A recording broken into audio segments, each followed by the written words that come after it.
Hey everybody, my name's Aaron. I'm one of our pastors here, and wherever you're joining us from across the Annapolis campus, in the chapel or the auditorium or online, thank you for being with us today. I'm excited to be able to share. And I'm wondering if you've ever had the opportunity where you're in charge of a group of people and you needed to motivate them to do something difficult. Okay, if you've ever been in that position, we need to join together to do something hard, to give up your preferences, to push through adversity. We're going to accomplish a goal. If you've ever been asked to do that, then you know how challenging that can be, right? And I think one of the sort of the classic tried and true methods of doing this, of inspiring people to see that they can do it, is to just share stories, to share stories of people who are like us or like this group in some important way, and show how people who are like us have been able to accomplish the big thing in the past, and since they were able to do it, we should be able to do it too. There's a bunch of different, examples of how this could be done. But if you're a baseball coach in this area and you wanted to motivate kids, I think you would be crazy to not use the fact that there's a kid from Severna Park High School who is currently playing at an elite level at Major League Baseball, Jackson Merrill, and he's, almost won Rookie of the Year last year, like unbelievable player. And this guy, if you're a baseball coach, how could you not say to kids in this county, like, there's a kid just like you, a high school, maybe the same high school as you, hard work, good coaching, there he is at the highest possible level. If he can do it, you can do it too, right? That's inspiring. That's motivating to young, aspiring baseball players. But again, you could multiply all kinds of different examples. For the black community, the election of Barack Obama was, of course, to the most powerful office in the world. That was a huge moment for a community to be able to say, that's someone who looks like me at the pinnacle of accomplishment. Or for midshipmen to hear the stories of James Stockdale and all that he accomplished. Like, that's a guy, he went to the same school, he walked the same halls. Look what he became. For women, of course, you could talk about Susan B. Anthony and what she accomplished. Or Janie Mines and what she meant for the Navy. Or for those with disabilities, of course, you could talk about Helen Keller and all that she was able to achieve. I mean, again, we could go across the spectrum for every community. But the point is, knowing that there is someone out there who's like me, who faced what I'm facing, but they made it to the finish line. That's a really inspiring and motivating thought. And I'm bringing this up, of course, because there's a sense in which that's exactly what Hebrews 11, the chapter we're going to look at today, that's exactly what the author is trying to do. Because throughout this letter, which is a sermon from a pastor to his people in the first century, a group of Jewish believers, the author is trying to get these people to do something that is hard. What he wants them to do is to see Jesus rightly and to hold to Jesus tightly to the end. Even in the face of persecution, where abandoning Jesus will make their life substantially easier, he wants them to hold on to Jesus to the end. And in chapter 11, after 10 chapters of all this complicated stuff of why they need to do this, now he's inspiring them toward this audacious goal, and he's doing it by using stories. Alan Smith, one of our pastors, got us started on this chapter last week. And what we saw is that the author, throughout this chapter, is just name-dropping a bunch of impressive people that his audience would have all looked up to, people who are like them, people who were their ancestors. And he seems to be saying that they achieved success, but they did it by means of one key quality that he wants them to have as well. He says they did it by faith. By faith is the repeated phrase that he seems to be saying, and it's almost following some kind of an inspirational formula, the one that I think we're so familiar with. Hey, look, there are people who are like you. They demonstrated great faith, and that's how they achieved success, and we should do the same. At least that's how I have tended to read this chapter. I've more or less said to myself when I've read Hebrews 11 in the past, and if you have, then maybe you've done the same, okay, faith is the key to success. But today, I want to challenge what I think is that somewhat simplistic understanding of the chapter, and here's why. Because when we fall into thinking this way, of reading the chapter this way, whether we realize it or not, what we're doing is that reading essentially turns faith into a crowbar, okay? Let me explain what I mean. It turns faith into a crowbar. When we oversimplify it, we're saying that because these heroes that we've read about in this hall of faith, because they succeeded, they had faith, then if you have faith, then you can succeed like they did. Faith is just a crowbar. It's a means of gaining leverage over future. It's a means of getting what you want. If you have faith, you can have success. And look, we might not say it quite that crassly, but that is what we're communicating about faith. Just like we might say, like, study hard and you can go to college. Studying hard is the crowbar that gives you the leverage to get into college. That's a little bit like what we're saying about faith. But why is thinking this way a problem? Why is it a problem to think that faith is just a crowbar? Well, because it has huge negative downstream effects in our view of God and about the world. When we think that faith is just a crowbar, it turns God into a genie. God is just a genie. He's got phenomenal cosmic powers, but itty bitty living space. Right? I have kids, okay. No, but that's what happened. He's just a genie. We're just trying to get access to the things that we want from him. And apparently faith is how you get there, right? What do we want from God in that moment? We really just want his powers. We want his magical cosmic powers. And we want to unlock an infinite God because of what he can do for me. And what is it that we really want? What we really want is temporary comfort. We want access to God for his powers so that we can have temporary comfort. Again, it might seem a little too crass. We probably wouldn't say it that way. We might know better. But much of what we want from God could be put into this category. Even if it's good things that we want, like a spouse or a job or good health. Those are things that, in fact, will provide us with some means of temporary comfort, or so we think. And there are a whole group of so-called Christians who would say that if you just have enough faith, that you should have an expectation of physical wealth, of physical health, of prosperity in your life as a whole, of favor across the board. They come around and say that. For them, faith is a crowbar. It should be seen as such to leverage the genie God to give you what you want, a good life. But what's the proof of that? What would be the proof that faith is just a crowbar to get what you want from God? Well, the proof would be people who are living in luxury, right? Material success. Clearly, they'd say, if you have enough faith, you'll be richly blessed. How do I know? Because I'm richly blessed. And for 5 easy payments, you also, too, can be richly blessed, right? Now, I know that most of us probably wouldn't be quite that honest or crass or upfront with our view, but the root of our motivation looks a lot like this. If I just have enough faith, I'll get what's coming to me. So let's ask, is that what the author is doing in Hebrews chapter 11 by mentioning these names? Is he saying that people like you plus faith equals success? Is that the formula? Is he saying all will be well if you just have faith? Well, let's pick up where Alan left off last week. We'll be in verse 13. And to this point in the chapter, the stories have all been pretty positive. The stories that he's told, miracles happening. So it's possible that this crowbar thing isn't that far off. But let's see what the next verse says. Verse 13. All these people, these all died in faith, not having received the things promised. It's like, ooh, did we load in the wrong verses here? Like, what's going on? That doesn't seem right? I thought these were successful people. I thought faith was supposed to unlock God's blessings. What's going on here?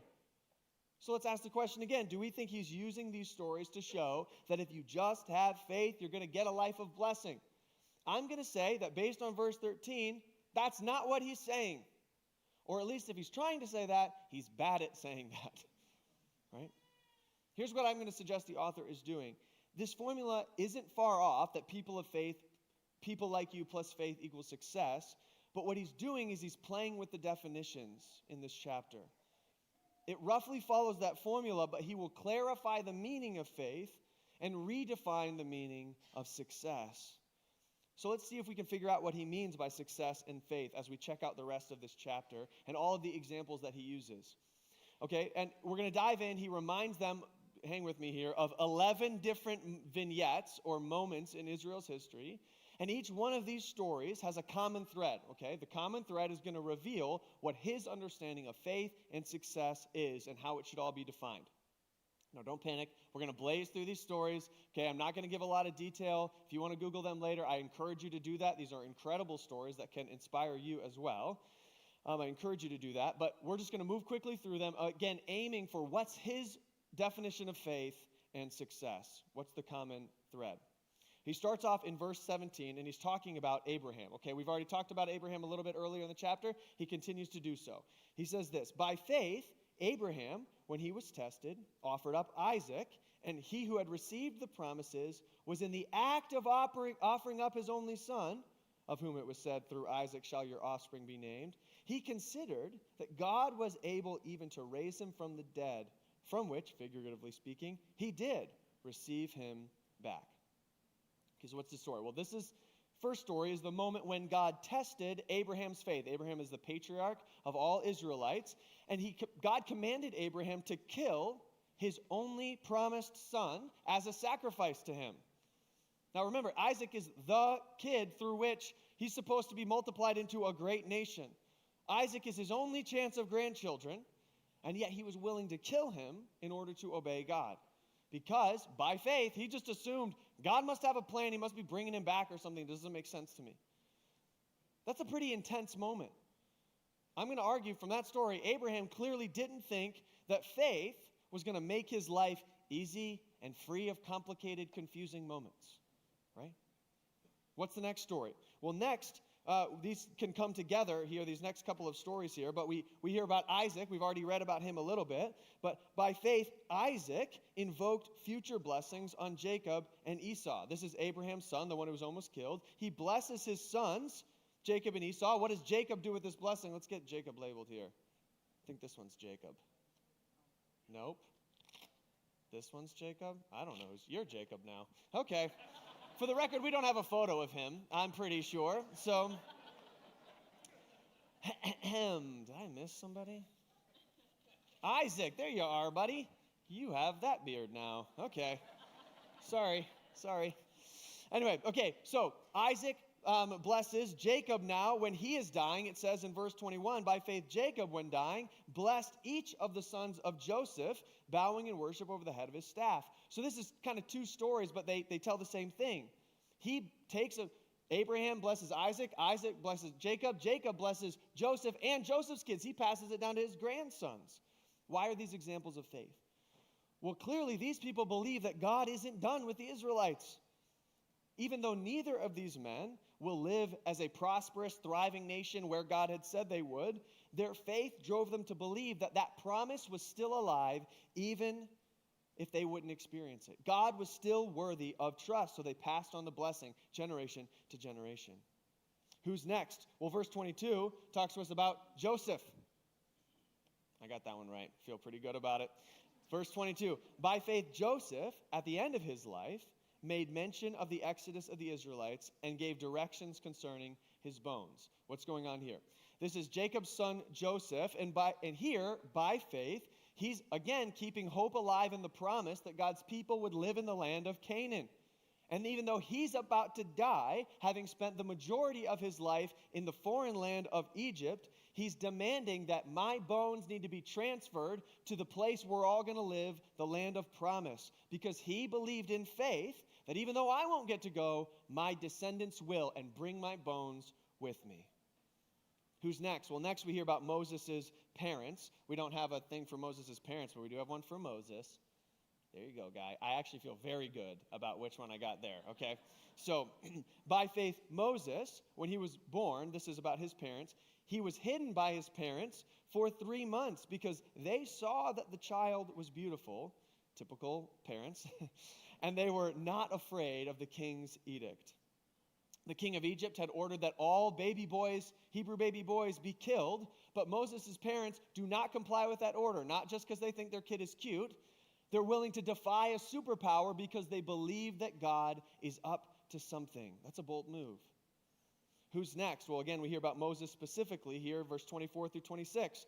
By faith, Moses, when he was grown up, refused to be called the son of Pharaoh's daughter, choosing rather to be mistreated with the people of God than to enjoy the fleeting pleasures of sin. He considered the reproach of Christ greater wealth than all the treasures of Egypt, for he was looking to the reward. Once again, what we have here is a person acting against their own self-interest because by faith that they believe that God has in store something better for them that's better than the temporary comforts that come in the status quo. And that same ethic showed up in Moses' life in multiple seasons. We see in verse 27, continues, it says, by faith he left Egypt, not being afraid of the anger of the king, for he endured as seeing him who is invisible. By faith he kept Passover and sprinkled the blood so that the destroyer of the firstborn might not touch them. These are all just moments, examples of bold faith in the face of very serious consequences where Moses chooses the right thing by faith, no matter what it's going to cost. Who's next? What's the next vignette? Verse 29, we have, by faith the people, these are the whole Israelite people, they crossed the Red Sea on dry land. But the Egyptians, when they attempted to do the same, they were drowned. Here we have the Israelites, against all logic, walking between two walls of water that, should they collapse, would have easily killed them. We know they would have killed them because that's exactly what they did. The moment the Israelites passed through, it fell down on the Egyptian army, wiping out the most powerful army on the planet. That's a close call. That's faith that defies what your eyes can see. What's next? The final two stories here, they're all about the wall of Jericho, the first big battle for the Israelites when they entered into the promised land. Verse 30 says this, by faith the walls of Jericho fell down after they had been encircled for 7 days. Joshua, the leader there, isn't mentioned, but it was by faith the Israelites did this crazy battle plan and God came through. And then Rahab is involved next. She's the next part of this story. Verse 31, by faith Rahab, can't forget Rahab. By faith, Rahab, the prostitute, did not perish with those who were disobedient because she had given a friendly welcome to the spies. She's a fascinating character, absolutely worth her own study. She shows up numerous times in the scriptures. But in both of these stories at the walls of Jericho, we have people who move forward even when danger is present and the plan that they are following seems insane. What would motivate them? Again, all of these people, against their own self-interest, what motivates their actions? The clear answer from the text is faith. Even after all of these stories, the author says that there's more he could say. Typical pastor, he has more to say than he has time. And so verse 32, he says, what more shall I say? Time would fail to tell me of. And he goes on to list all of these things that are massive victories. This is like, da-na-na, da-na-na, top 10 Sports Center moments he's going to list here. Time would fail me to tell of Gideon and Barak and Samson and Jephthah and of David and of Samuel and of the prophets, who through faith, these guys, they conquered kingdoms, they enforced justice, they obtained promises, they stopped the mouth of lions, they quenched the power of fire. This is better than Sports Center. They escaped the edge of the sword. They were made strong out of weakness. They became mighty in war, put foreign armies to flight. Women received back their dead by resurrection. Wow. And if you were to stop there, you're kind of like, I don't know, faith might actually be a crowbar. Like, that sounds pretty great. If by faith that's what's on the other end of it, sign me up. I'm in on faith. But then we keep reading. Some were tortured, refusing to accept release so that they might rise again to a better life. Others suffered mocking and flogging, even chains and imprisonment. They were stoned. They were sawn in two. They were killed with the sword. They went about in the skins of sheep and goats, destitute, afflicted, and mistreated, of whom the world was not worthy, wandering about in deserts and mountains, in dens and in caves of the earth. It's like, yikes, okay? Things sort of took a turn there. If I'm having to pick, I think I want the first list, not the second list, right? I'm not sure I want this faith thing anymore, if this is what faith produces. What is he doing with all of these stories? What's the through line? What's the common thread? I would say that the common thread is this. These are all stories of people whose actions only make sense if you have a conviction that your life is just one part of an ongoing, unfolding story of the work of God in the world, and that your comfort is not the priority. That's the through line in these stories. People whose actions only make sense if they have a conviction that their life is just one part of a story and that their personal comfort is not the priority. Clearly, the people that he's listing here, they don't think that faith guarantees them comfy results in the short term, that it's just a way to leverage God to get what they want. No, clearly they don't think that, based on what we know. Faith doesn't give them leverage over their God. Faith was just their orientation toward God. Faith wasn't a means to demand what they wanted from God. It was how they pursued what God wanted for them, even if it didn't seem logical at the moment. They believed by faith that in the end, his best for them would be good for them when history was said and done. So what does all this evidence point to? What are all these stories? The stories of people for whom it did work out? Clearly stories where it didn't work out? What does this mean about his definition of faith and success? The author actually gives us his answer. In the midst of sort of the hurricane of all of these stories, he answers what's true about the faith of these people. He says this, verse 13. These all died in faith, not having received the things promised. We read that. But having seen them, the things promised, and greeted them from afar, and having acknowledged that they were strangers and exiles on earth, for people who speak thus make it clear they're seeking a homeland. If they had been thinking of that land from which they had gone out, they would have had the opportunity to return. But as it is, they desired a better country, that is, a heavenly one. Therefore, God is not ashamed to be called their God, for he has prepared for them a city. Wow, what a statement. That is an unbelievable commentary on what faith is. Are we seeing what he's saying here? What is he saying is true about the faith of these people? I would say, first of all, he's saying clearly that their faith gave them direction. Their faith gave them direction. Notice it says that they were seeking after a homeland. These people had caught a glimpse on the skyline, on the horizon. They had seen a skyline, and they knew enough to know that their destination, whatever it was that away, right? It was not back where they had come from. It was that way. God was building a city for them. He's their king, and their king is a builder, and their place with him is just on the horizon, and they can barely make it out, but they know it's over there. It's where they were headed. Their direction was toward him. And that led to a series of expectations. Their faith gave them direction, but it also set their expectations.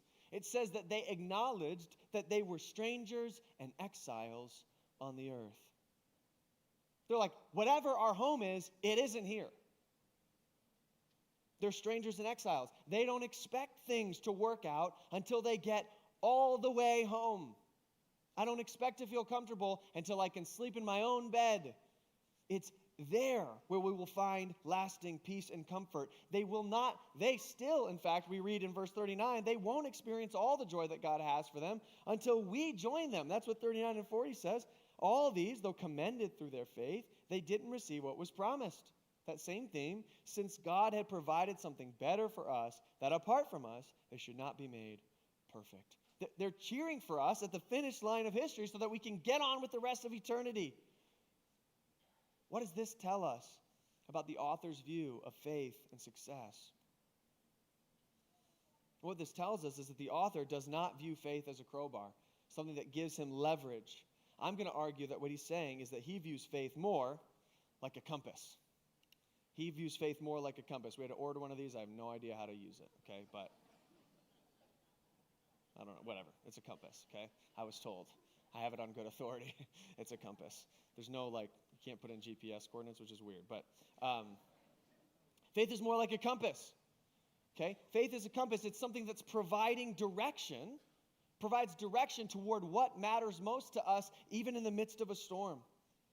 If you were in the midst of a blinding difficulty, but you had access to something that you knew with absolute certainty would always point you in the right direction, even if everything else around you was upside down and backwards, you could trust this one thing to point you toward your ultimate destination. I think you'd cling to it desperately. It would be your only hope.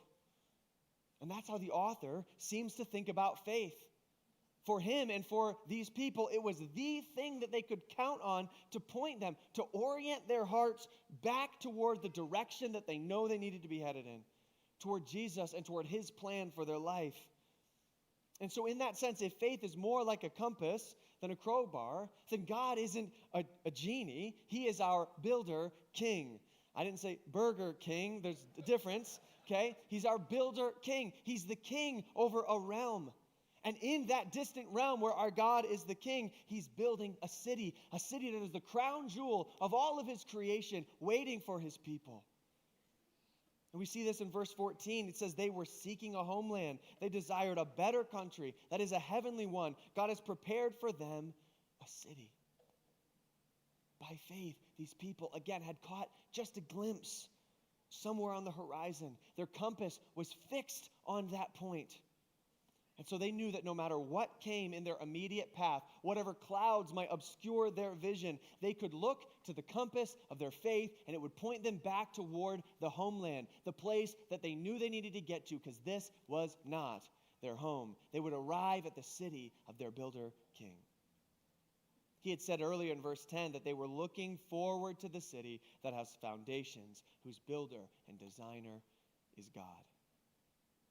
Their compass of faith was drawing them ceaselessly toward the city that God had made for them. But why? What is it that they want? Well, very simply, it's not his powers, it's his presence. They want to be with their God.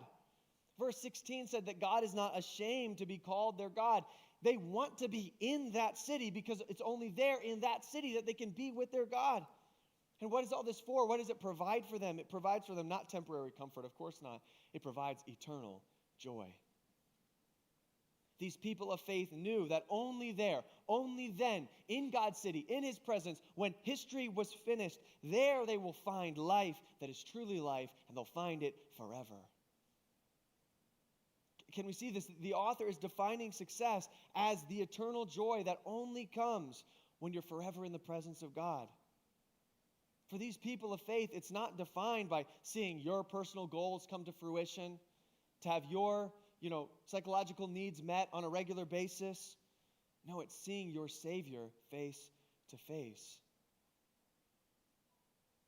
And so if that's what you believed faith is, let's just say, if hypothetically you believed that faith was more like a compass pointing you toward God's presence for eternal joy, then what kind of stories would you tell that would give evidence?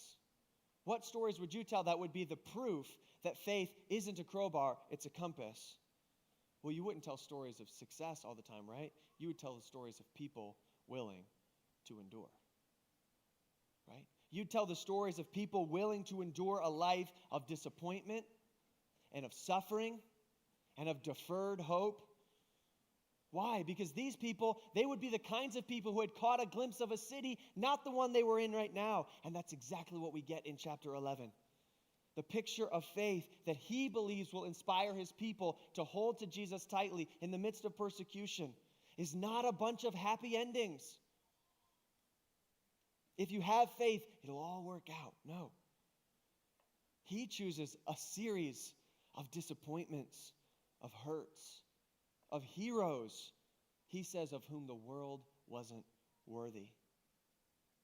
People who died in pursuit of a city built for them by their Savior that would only be accessible to them at the finish line of their death by faith. For this author, faith is the compass that we cling to because it gives direction. It's not a crowbar that provides leverage to get what we want out of God. Because what God wants is what they wanted. It wasn't just his magical powers to make them happy. It was his presence providing them with eternal joy, joy that was only found in him. And so, if that's what Hebrews 11, the encouragement and the challenge that he gives us there, if that's what he was writing, what do we need to do?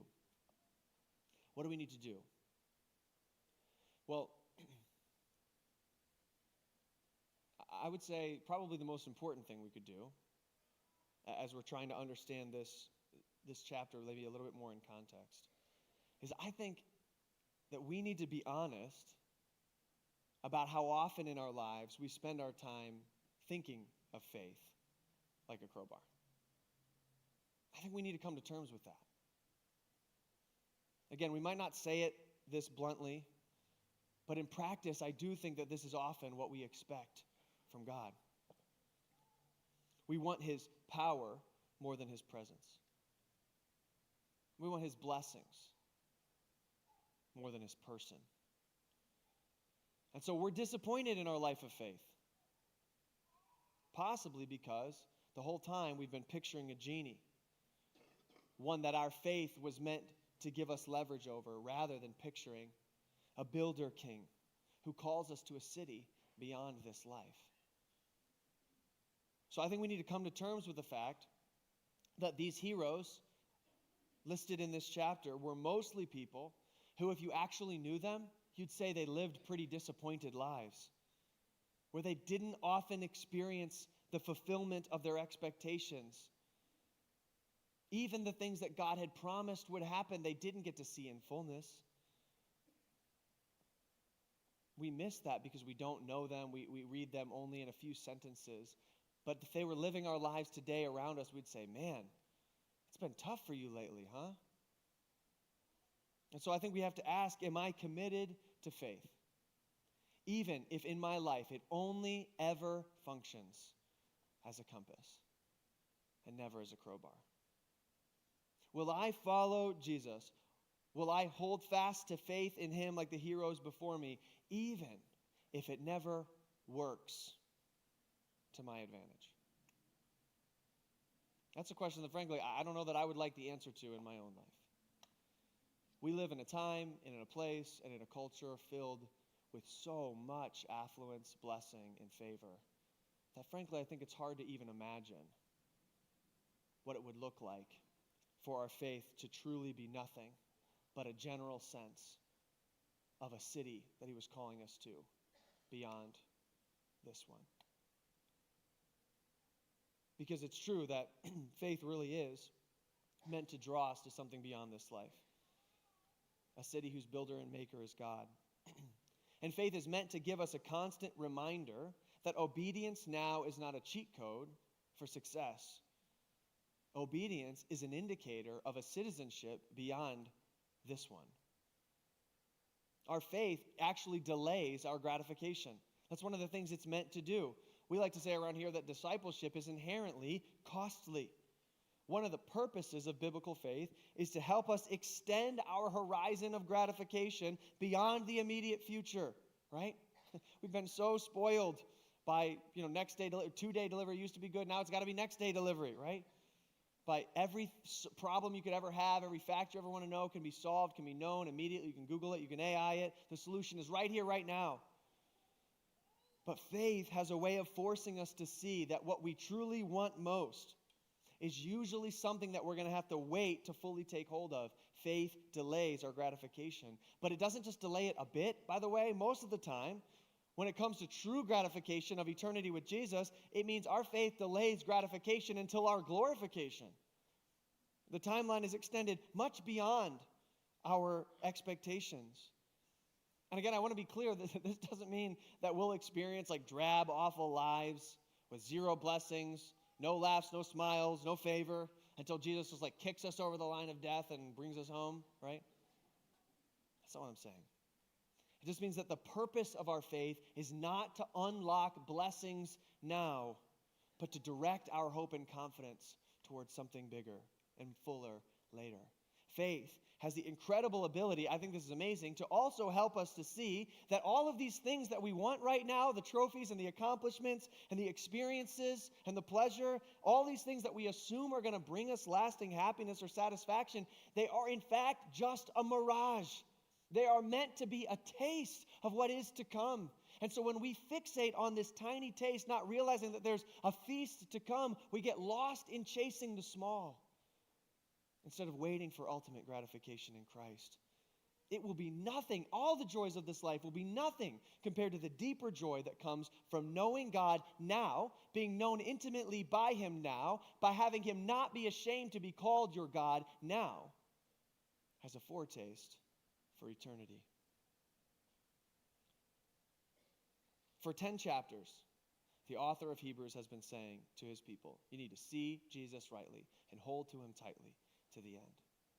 I'm arguing in chapter 11 what he adds is that it will be worth it. It will be worth it. won't it be worth it? Let's be people of faith who say, faith is not my leverage for a better life.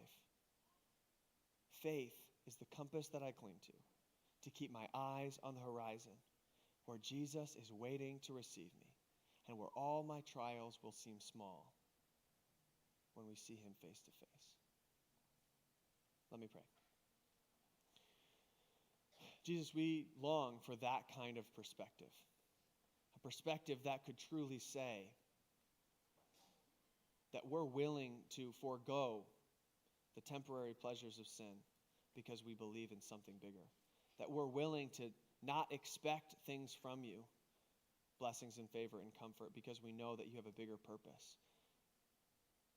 We ask for the ability, the wisdom to discern your hand of blessing in our lives, to be thankful for it, but not just to be thankful for the gifts, but be thankful for the giver. Give us the discernment to know the difference. And then when it feels at times that you've withheld your generous giving of the things that we want now, that you would give us to faith to see that you're just preparing us for the life that is to come. I pray that we would receive that with joy, so that we can look to you, the author and finisher of our faith, who for the joy that was set before him endured the cross, despised the shame, sat down at the right hand, and is calling us to lay aside every sin that so easily entangles us, and to run this race with endurance. In Christ's name, amen. Hey, thanks so much for being here today. We'll hopefully see you next Sunday as we continue in Hebrews on to chapter 12. We're getting close, my friends. Thanks for being here.